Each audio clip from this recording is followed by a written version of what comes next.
session of Acimge Model Government Europe.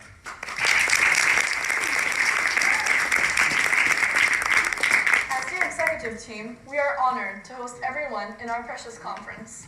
With its unique crisis-based format and affiliation with Yale International Relations Association, Acimge aims to provide its participants with unique experiences that they cannot gain in other Model UN conferences. Having worked for months, we hope that this conference will be a memorable one, with the skills you will acquire and the joyful moments that you will share with your new friends during the following 3 days. Let us now take a moment to watch our opening video prepared by our PR team.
PR team for the wonderful video.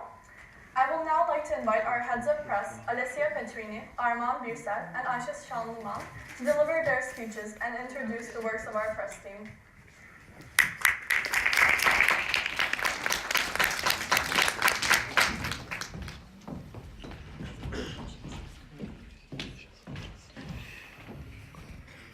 Hello everybody, welcome to Acimge 2018. I'm Ayşe Şanlıman. I'm Armağan Büyüsel. Thank you. And I'm Alessia Petrini. We are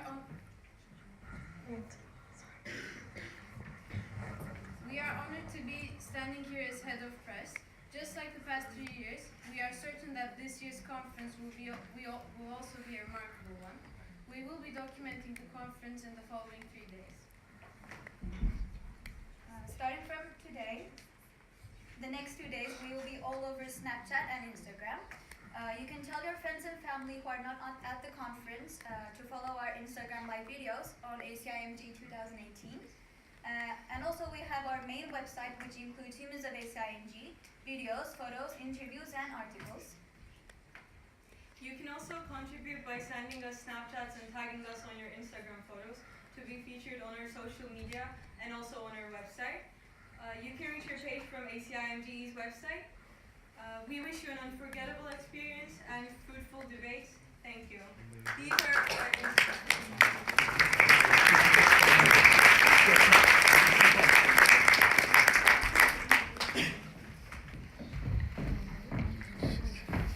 Thank you, dear heads of press, for your speeches. Now I would like to invite our Deputy Secretary General, Elisa Viente, to deliver her speech.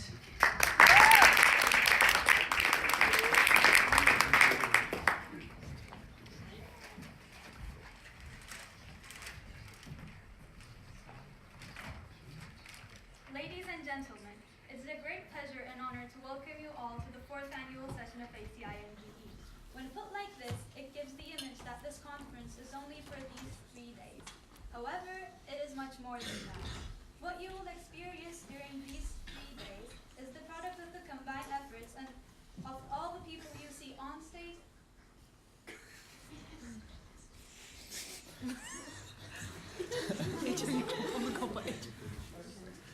Of all the people you see on stage and on the front row. This experience is about the preparation, the journey. I'm not going to lie, we had our ups and downs. There were many crises during our preparation. At the end of December, we had a major setback regarding our delegates, and for a time we thought we weren't going to be able to transform this conference from our conception to reality. It was our head of recruitment, Lilian's birthday, when the crisis was miraculously resolved, and we burst into tears in the middle of Starbucks. This made us realize how much we really care about the conference. We, as the 11th graders, were here for the entire 4 years of the conference, where we first served as admins, and throughout the conference, and throughout the years, we grew together with ACIMGE. This will make it much harder to say goodbye, but we have these 3 days to go before it is time to get emotional. I truly hope that all of you have a great time and make everlasting memories during this session of ACIMGE.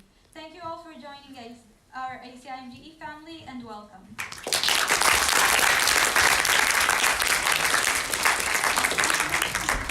Thank you very much, Elis. Now I would like to invite our Secretary General, Selin İmam, to deliver her speech.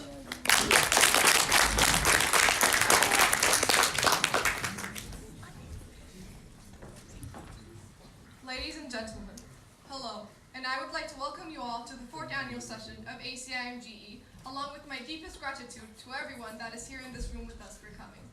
It's tremendously exciting to see new faces alongside with the old ones. This year, our crisis will be about minorities across Europe, and I will be anticipating seeing the creative and innovative directives that you ministers will collaborate to create, hence shaping and evolving the crisis. This year's ACIMG's goal is to inspire, innovate, and collaborate, as it has been for the past 4 years. The 3-day conference that all of us are currently participating in is the fruit of a year's worth of hard work, blood, sweat, and tears. Without the help of many people, this conference would not be possible. First of all, I would like to thank the school board for allowing us to host this conference, since if we did not get their approval, all of us would not be here right now. With that said, I'd like to introduce our executive board of 2018. Without the help of Elisa Viente, our Deputy Secretary General, most of the crucial aspects of this conference could not be possible. The crisis and content, which you ministers will be interactively debating on,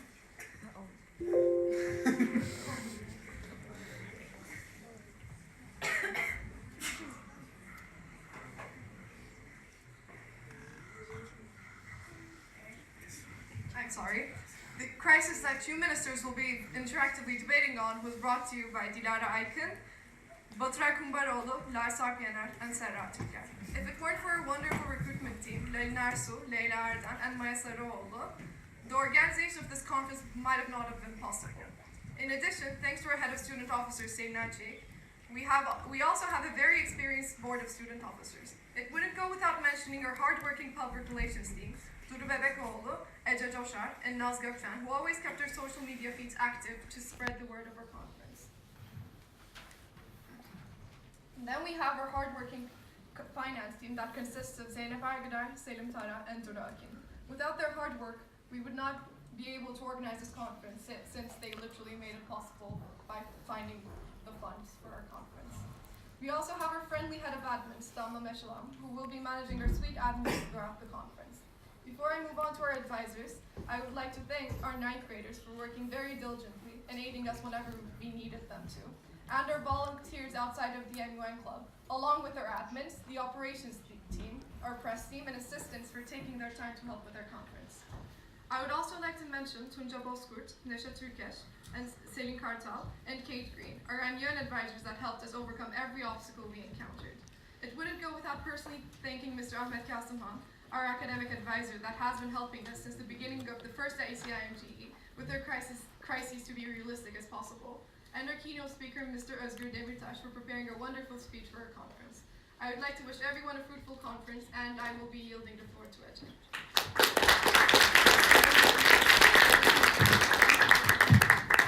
Thank you, Selin.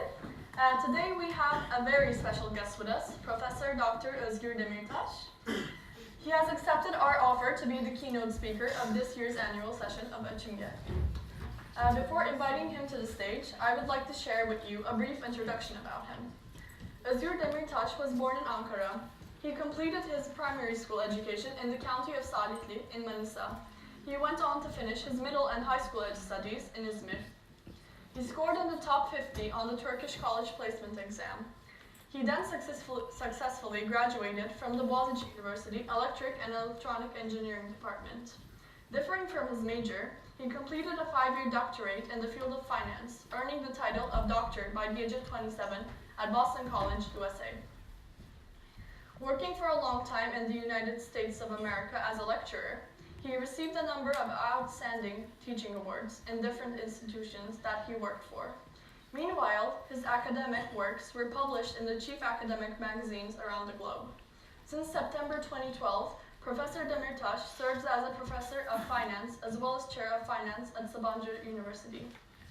Professor Demirtaş has also accepted positions as a member of the board of founders in Turkey's first Savings and Financial Literacy Association, as well as the consultant of other associations such as TÜGİAD, TAYSAD, and DASK. Ladies and gentlemen, please join me in welcoming Professor Demirtaş to the stage.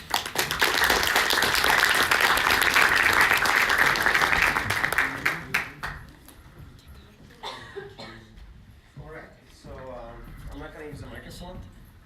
Can you hear me fine? Good. So this is a great presentation first. Oh, okay. I'm going to leave that. Let me just help you guys.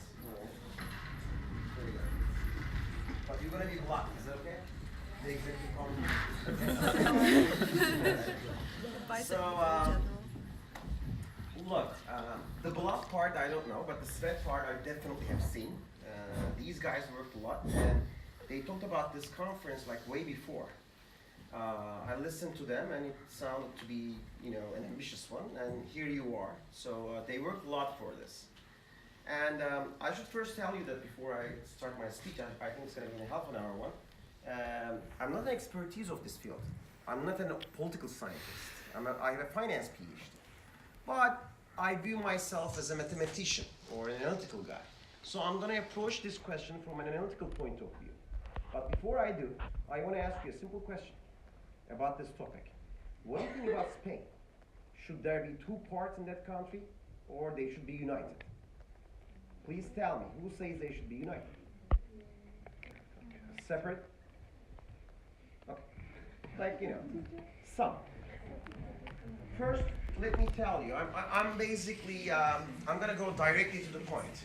I think Spain should be a single country. And there's a reason for that. There are many reasons, but I'm gonna basically put them in order. They should be one single country because, let's assume the other way around. Remember, in order for you to test an hypothesis in mathematics or in statistics, first, you assume that hypothesis to be correct, and then you try to find evidence against it.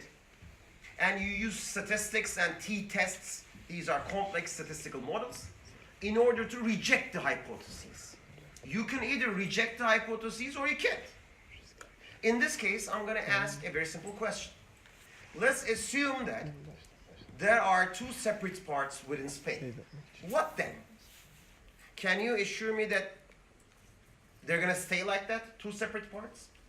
Can you assure me that there's not going to be any more separation going forward? Can you do that? You can't. Let's say that they're separated into two separate parts, according to racial distinctions. Then what? Are we going to divide them according to religious sect type of a difference? Let's say there are no differences in sects, but I'm talking about in general, okay? I cannot answer this question just in the case of Spain. I'm going to have a general view. If I do that, then what? I'm going to divide it according to religious views, according to sect differences, according to, I don't know, economic differences, according to different number of streets. What about every street after every city?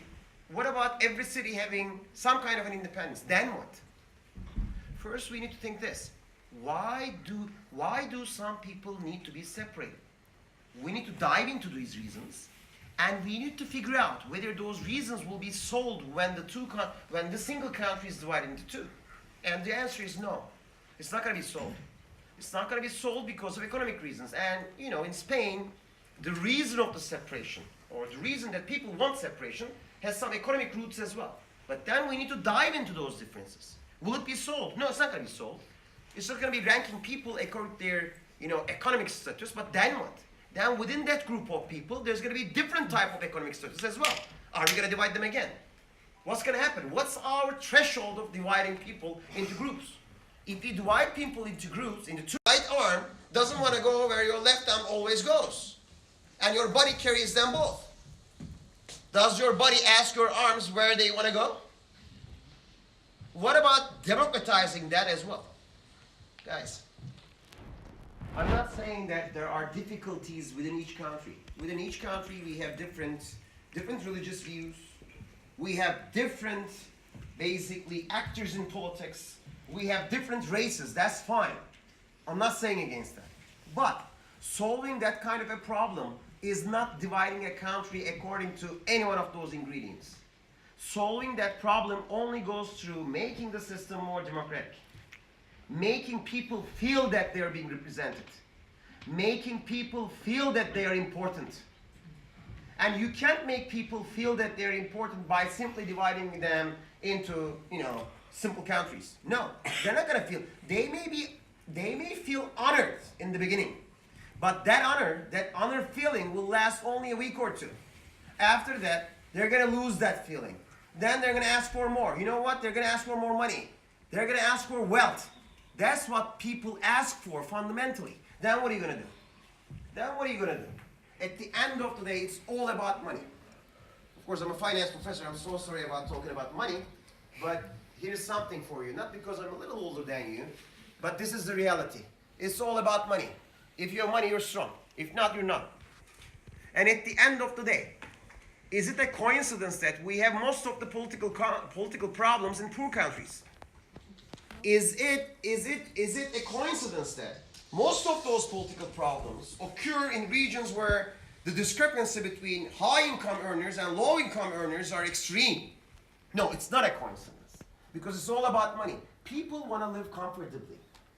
People want to have some kind of luxury. People want to send their kids to good schools. People want to feel safe. And people want to have some money in their pocket so that they can do whatever they love to do. I'm not saying money is very important. I'm not saying money is the final goal. I'm saying money is a tool, an important one. The goal is to be happy. And in order for you to be happy, you need to consume. I'm not talking about consuming by simply, telling you consuming is buying a car. No, consuming is buying a car, buying a home, leisure time. That's also consuming. That's also consumption. Having a leisure time. The luxury of being able to stay at your home doing nothing is also a consumption. And people be happy when they consume. Not only material things, other things as well. So at the end of the day, people need money as a tool to be happy. It's not the only tool you use to be happy. There are some other tools. And it's a portfolio theory. You form a portfolio between those tools by giving them different weights, and you try to be careful that that's an optimal portfolio. But then, after you make a portfolio out of everything, then you just ask yourself, okay, if that's the right portfolio, then you become happy as a result. Tools are the reasons, and the goal or the conclusion is either you're happy or not. The same thing with the countries. people want to be happy. And what make them happy? Speaking their mother tongue makes them happy. Being with people where they can associate with, like similar type of people, and living with them makes them happy. Feeling safe makes them happy. Sending their kids to good schools, making them happy. And sometimes living with similar type of people, both in terms of sex or religious beliefs, makes them happy. But every one of them are tools to be happy. Not single one of them will make them happy. So now you're telling me that you're going to divide a country according to either a race or economic positioning, and then they're going to be happy? No. You're just basically giving them one tool. What about the other tools? There's a portfolio theory, remember. You can't just have one stock in your portfolio and, try bringing a very high return. You're not going to do that. Even if you do, your performance measures will be low. So similar here.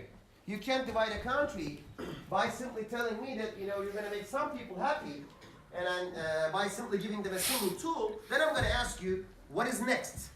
What's the next step? Then what? Now, I told you my general belief. Now, let me go through, since economy is the most important thing, what's going to happen in the world. I'm going to tell you what's going to happen in the world. Then, please think about, in light of what I'm going to tell you, whether it's a good idea to divide a country into 2 or 4 or 8. My first question is, there's no end to this. You can divide a country into 2, then what? 4? Then what? 8? Then 16? Then into the number of people? I'm an individualist, by the way. I'm a libertarian economist. So I believe in the power of individuals. But in order for me to achieve the power of individuals, first I need to unite. But I'm not saying by uniting, don't get me wrong, I'm not saying the majority in that basically in this unity, majority will not have the say. I'm not telling about that. I'm not saying that let basically Christians and Muslims basically join powers, but if the number of Christians are more, then let them rule the Muslims, or the other way around. No, I'm not saying that. I'm saying that we need to join powers, we need to join our forces, but then we need to respect the differences. Then why do we need to join our powers? Because we need to. I'm not saying you should do that because it's the good thing to do. That's the moral thing. Because if I say that, it's not that powerful.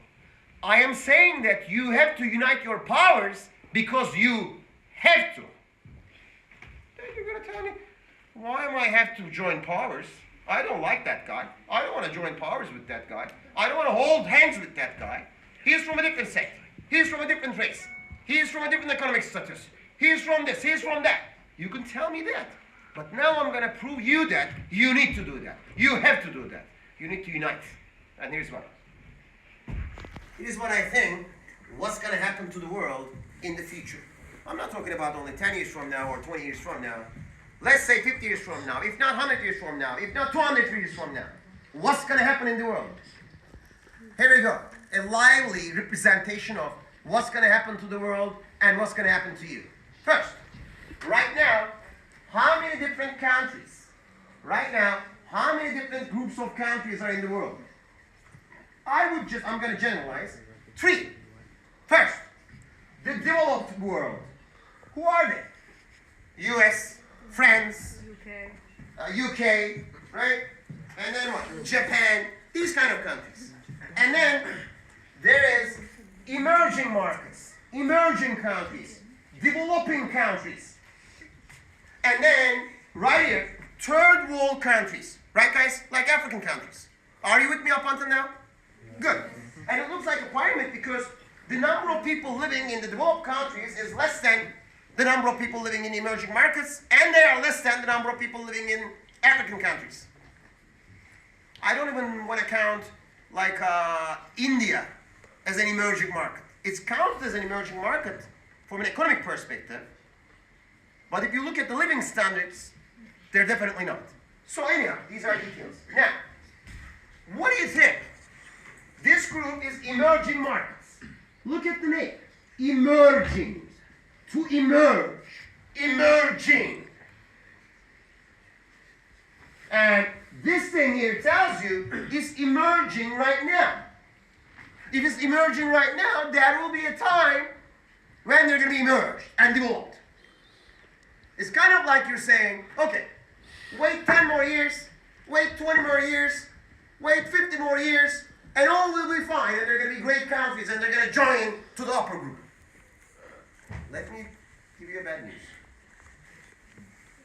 Only one or two of these countries will go up. The others will not. It's impossible. It is impossible. And which country will go up? Well, South Korea will go up. South Korea will go up. Fine, because they did the right things. They did the right things in 1980s and 1990s. Most of the other countries will not be able to go up. Will any one of the countries fall down? I'm not sure about that. Maybe the worst of the worst, okay? If they do horribly in the economic space, maybe. What about the third world countries? You know what's going to happen? The 3 leagues in the system will fall down to 2. And indeed, the line between third world countries and emerging countries will vanish. And there's going to be 2 groups of countries.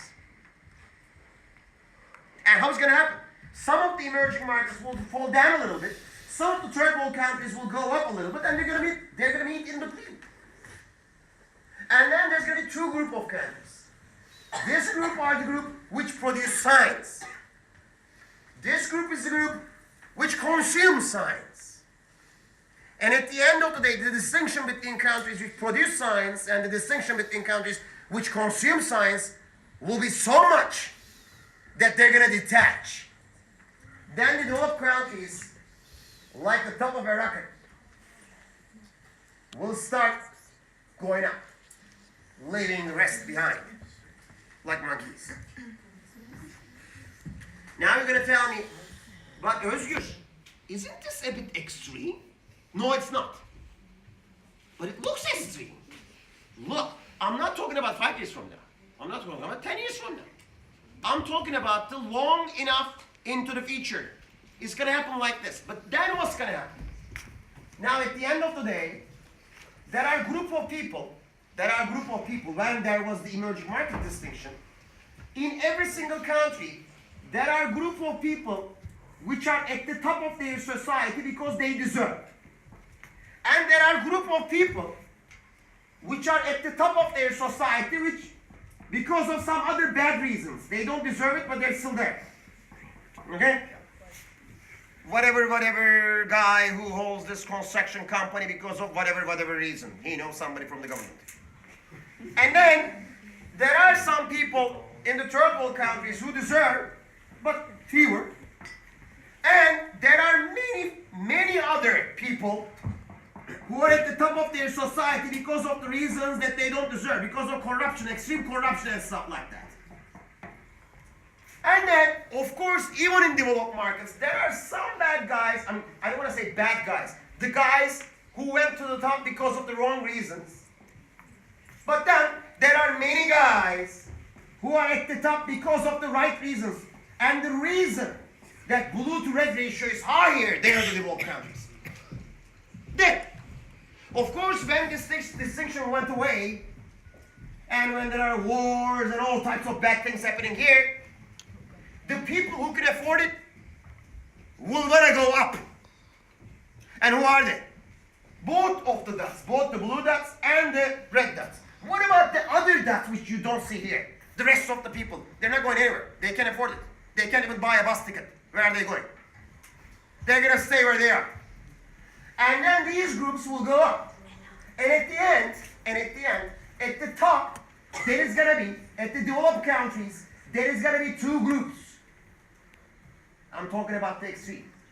One group, and of course, they have the bottom of their things, like workers which work for them, even in the developed countries. But then, at the top, there is going to be people who are kind of rich and afford things, who are coming from the bottom, but they don't deserve to be rich, or they don't deserve to be strong. They happen to be like that because of the corrupt system there. And then there are a group of people who are here because they deserve. And who are those people? Well,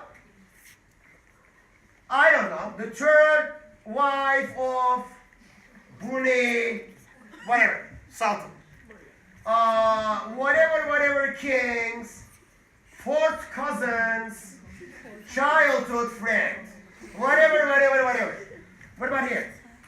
Bill Gates. Definitely not Trump. What about here? What about here? Absolutely Elon Musk. What about here? Jeff Bezos. Oh, he's a politician. I don't count politicians here, sorry. And I'm not saying they're not good politicians, of course, but we're basically talking about businessmen here. And you get the idea. But then, the final war will be between the superiors who deserve to be a superior and the superiors who doesn't deserve to be a superior. And the final war will be between them. And the Jedi will win against the Darth Vader. And there's a reason for that. Because the Darth Vader, the black guys, became rich by using cheap labor, by using relationships with big government. That's why big government is bad. By using, I don't know, all types of bad relations.